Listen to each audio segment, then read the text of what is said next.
Hey, folks, what's happening? What's happening, Roland? Well, today's Friday, and it's a Friday update, and I'm with my really special friend Chuck O'Beer from Lucetta, Virginia, and Chuck and I were doing a lot of stuff together. We've done how many films? We've done Yeah, half a dozen quite a films. few, yeah. We've done the Cobia stuff, and we did the big striped bass, and we've done tournaments together. We've done all kind of stuff Yeah, did together. the snakehead thing last summer. We That did was fun. snakehead. Oh, we caught these snakeheads. That was really fun. Yeah. This year we haven't really done much fishing, but we're going to talk about the fishing in a minute.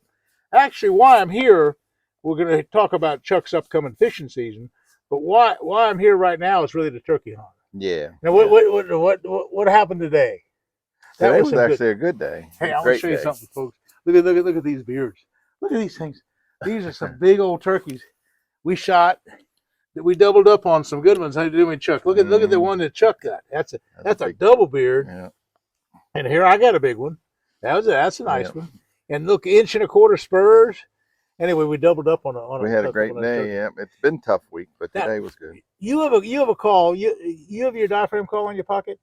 What did you do with it? I did. I'll tell you, this guy. This guy is the best turkey hunter I've ever seen. I've been with the famous guys all over the country. This guy, his reason why he's such a good turkey hunter, he has exquisite eyesight, number one. And I don't. Not as good as it used to be, but it's still okay. And number two, his exquisite hearing. And I lost my hearing aids. So all week you're saying, Roland, there's a turkey over there, and I didn't hear him. There's a turkey over there, I don't hear him. And so without you and my eyes and ears, I'd have been lost. Glad to do it. But he's really good. Hey, but now give us a little yell. Because that's so cool. Now I make turkey calls too, and I got my turkey calls that I make. And mine are pretty good. But listen to Chuck. Well, I lost my good call, the other day. He's good. You're really so good.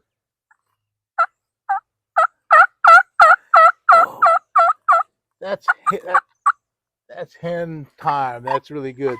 And I mean, I can do some of that. Oh, fair. That thing sounds great. It sounds pretty good, and this also gobbles. I can gobble them a little bit. Yeah. So, but anyway, between the two of us, my eyesight's a little bad, and everything else. But what happened today was Chuck saw some turkeys way across the field, and we called him in. And the first one that came in was the big one, and we had it on camera actually, a big video on that. But I shot the first one, and then the other three gobblers were just started jumping all over top of it. They had a big fight, yeah. And what we were shooting with, and Chuck and I both have the same little gun. This is a Stevens, a 410. It shoots a little shell. That's a little 3-inch 410 shell, single shot. Those turkeys today were 47 yards. I dropped mine at 47 yards. The turkeys never left. We videoed it for 8 minutes. We had 8 minutes of the turkeys just running around the circle right around the dead one. And all of a sudden, you shot at 47 yards. Right. Yours dropped. Now there's 2 of them left, and they're running around both of them. It was a really, really quite a deal. It was a fantastic experience. Fun morning. Good morning. And all week we've had really good hunting. Now we passed up some jakes. Now, here in Virginia, you can shoot a jake. But we didn't. No, we're lucky enough to have a lot of turkeys. Yeah. So we try not to. And then we had another couple opportunities this week that we could have shot some turkeys, but we, being the conservationists in here, we passed them up. Now, but the really neat thing for what's happening is, and I wanted to mention because Chuck and I have done so many great films together. You have your trophy striped bass season coming up. Yeah, it's right around the corner. Now, tell us what does that consist of? When it starts the 1st. Okay. And then I think it runs through the 15th for the trophy season. Okay. We can only keep 1 fish. But they're what size are they? They're normally, you can expect to try to catch a big fish that time. 30 pounds, 40 pounds, 50 pounds. Yeah. Now Chuck runs a 43-foot boat. It's called the Sea Fox. And I've been on it, I don't know how many times. Yeah, a bunch of times. And it's a great charter boat. And he runs right out of Lucetta. Sometimes you take it down the bay. I run out of Reedville sometimes. Reedville, and even out of Virginia Beach at times. Yeah, it all depends on where the main body of fish is. That's where we try to be. Okay. And then so in the meantime, what do you think is going to happen next week? What do you think? Well, we're optimistic. Nobody's been out fishing, so we don't really know for sure what's going to Yeah. happen. But we're hopeful that Yeah. it's been a real warm spring. So a lot of times when you get that kind of weather, the fish come and go before we get out there to get a chance to get them. But yeah, we'll see. We'll all know shortly. well, now you're going to target the 30, 40, and even Yeah, we'll have occasionally the big catch a 50 baits. pound. He sends me pictures all the time, and he catches a couple 50s a year, and he's the 50-pound striped bass are just unreal. And so that's one thing. Okay, tell us about the cobia season. Now, the cobia season's coming up soon, right? Yeah, that'll start in the middle of June, the 15th, I believe. Well, now, you had me here at Father's Day. Remember, we did some film work a couple times. In fact, last year we were here. 2 years ago we were here just about the same time. Normally, as a rule, that's always Now we didn't go too far. We went out of Reedsville, right, and we caught like 6 or 7 nice cobia that day, about 30 pounds a piece. Yeah. Now that's now tell us about the cobia and your experience, because the bay is kind of changing all the time. It is. The cobia, I mean, we haven't seen them in 30 years prior to about. Now there's more cobia than ever. Than it's ever been. Yeah. So they're getting a little bigger each year. And how big? What's the average size? Last summer, most of the fish we kept were like 43 to 45-inch fish. So it's nice fish. What do they weigh? 30 pounds? 30 to 40 pounds. 30, 40 pounds. Mm-hmm. That's a gigantic fish, and they're great to eat.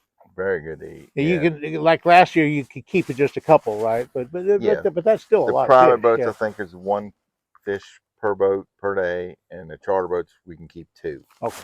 So anyway, it's really a great fishery, and it's just a lot of fun. And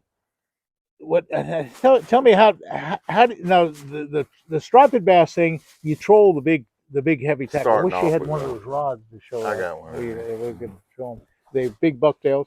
And what we do on the trophy stripers is we have the planer boards. Right. And each planer board sticks out 40 yards, 50 yards out to the side. Yeah, everybody runs them different. And you have almost up to 10 rods per planer board. So you have like 20. Sometimes you'll have 20 rods. 20 to 30 rods. And so you'll have a bunch off the transom too. So as many as 30 rods, and some of the rods have 2 lures on them. Yeah.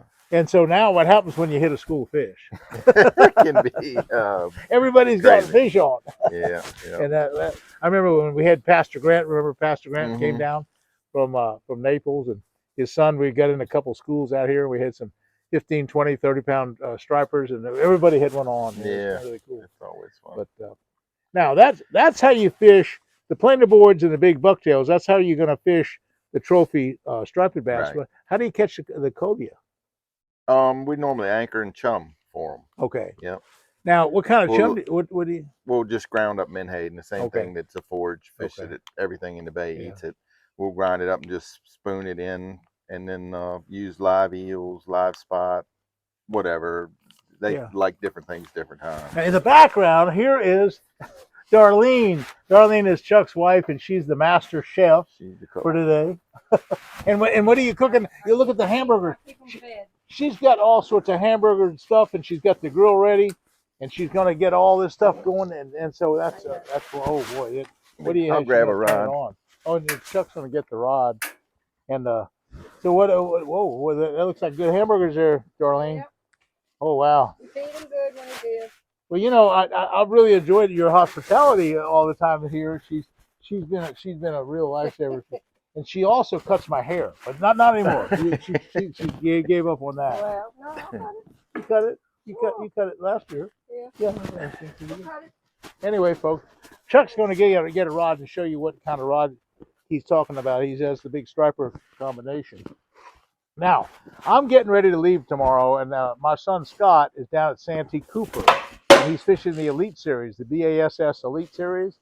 And I'll be going down. It's a 6.5-hour drive from here down to Santee. And so tomorrow's the second day of the tournament. He had almost 18 pounds today. He's pretty high up in the tournament. And he's thinking, I talked to him just about an hour ago. He just weighed in.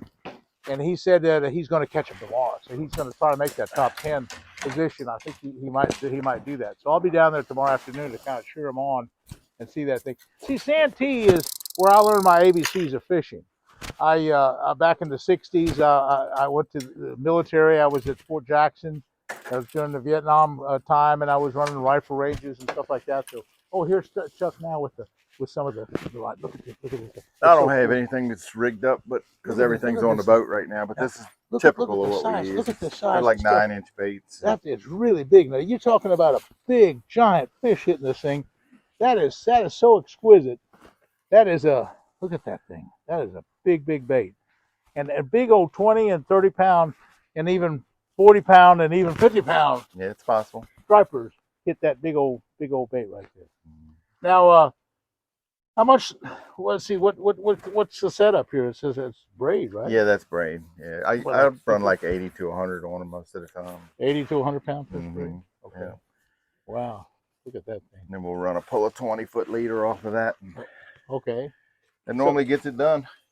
Darlene, if you would tell me how many minutes are on the back. Can you tell me real quick? I just wanted to see how much time we have. But 6, 8 minutes. 7, 10 minutes. Oh, that's good. 10 minutes. 10 minutes. That's what we want. In the meantime, I was telling him, Chuck, that my son Scott, he's at Santee, and he's competing again for trying to get the classic berth again. He's fished the last 2 classics from the Elite Series, and that was my big deal, fishing bass. Yeah. So he's kind of trying to make it a family tradition, trying to win the classic for me. That'd be something, wouldn't it? That's a big deal. Yeah. But anyway, I'll be down to Santee tomorrow to cheer everybody on. And listen, if you want to get a hold of Chuck Cobia, how do they do that? My cell phone's 804-450-4012, and then we have a website as well. Chuck'sCharterFishing.net. Chuck's Charter Fishing. I'm telling you, folks, this is the best fishing that you'll find on the Chesapeake Bay, and Chuck can do it all. He's got it worked out. And I don't know how many films we've done. We're gonna probably come back and do some more. We'll do some more, yeah. So anyway, folks, that's what's happening in my world. And listen, one other thing, hit that likes button, because Bass Pro, and you notice my O'Reilly truck, all these people go crazy when when I have a likes button. Oh, Darlene, at the end when I do a close, can you hit the little button or the little red button on the back? So, folks, I just want to tell you thanks again for watching, and we'll see you again soon, and we'll see you soon.